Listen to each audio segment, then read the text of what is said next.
من تقريبا الظهر درنا حول على 12 شركة، كل انتباهك ما يكفي. يعني صدق متى توصل مرحلة الاكتفاء؟ ترى صدق السؤال هذا حلو والله العظيم اني اسأل نفسي، بس انا مو بدور فلوس، ادور نجاحات. يعني تستمتع؟ والله مو بستمتع نفس الرالي؟ لا الرالي جو، وهذا جو. يعني الرالي ترى رياضة زي كأنك تروح تلعب بلوت. لا بس دائما يقولون وش شاء الله مشكي بالرالي، وش الله. خليني اعطيك معلومة عن الرالي، حطها طيب. في سنابة جديدة. أعلم اني والذي رفع السماء بلا عمد اني اطلع للرالي، اطلع للمطار، ما ادري الطيارة متوجه خط الطيران وين، ما اعرف عن اي معلومة، التست متى، وش الوضع، ما اعرف اي شيء. خلاص انا رجعت من الرالي، انا مو ترى اللي نافسهم سائقين، وظيفته اسمه وظيفته الوظيفة سائق، انا مو وظيفتي سائق.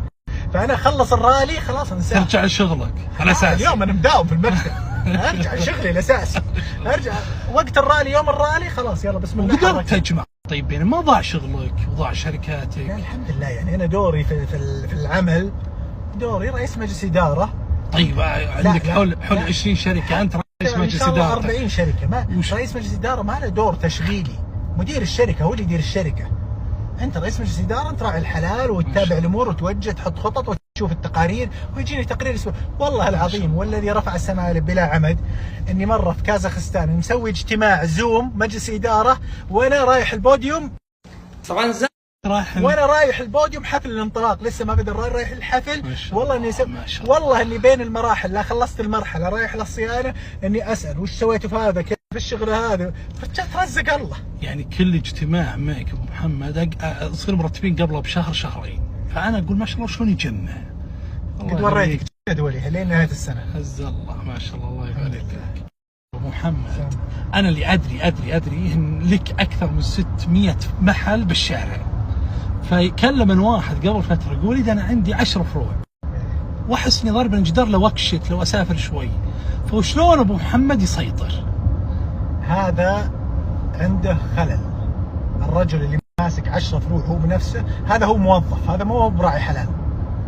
راعي حلال يرقى فوق شوي، يبعد، يمكن في البدايه يدخل جوا، بعدين لازم يقول اذا بعدت ضاع. لازم يجيب احد اشطر منه. في النهايه حتى بيني وبينك المدراء، اذا جبت مدير مميز في فتره لازم يشتغل، يطور الى مرحله معينه، لازم ترقيه المكان اعلى، لانه خلاص عطى كل اللي عنده، خلص. ما شاء الله تبارك الله، الله يبارك لك يا محمد. واحس ان هذه موهبه، ما هي ما كل يقدر عليها. والله انك صادق، فيها جزء شغف. يعني تصير انت حاب الموضوع، زي اللي يطلع الدوامه وهو مبسوط، واللي يطلع الدوامه ايام المدرسه. انا كنت اطلع المدرسه، انا مو براعي مدرسه الصراحه. زي المدرسه انا ما عندي شغف في المدرسه، يعني تطلع مالك خلق. مو مالي خلق، اطلع حزين المدرسه. غير الشغل، اطلع الشغل متحمس، ودي واشوف واتابع وابحث واجرب واسوي. ما شاء الله.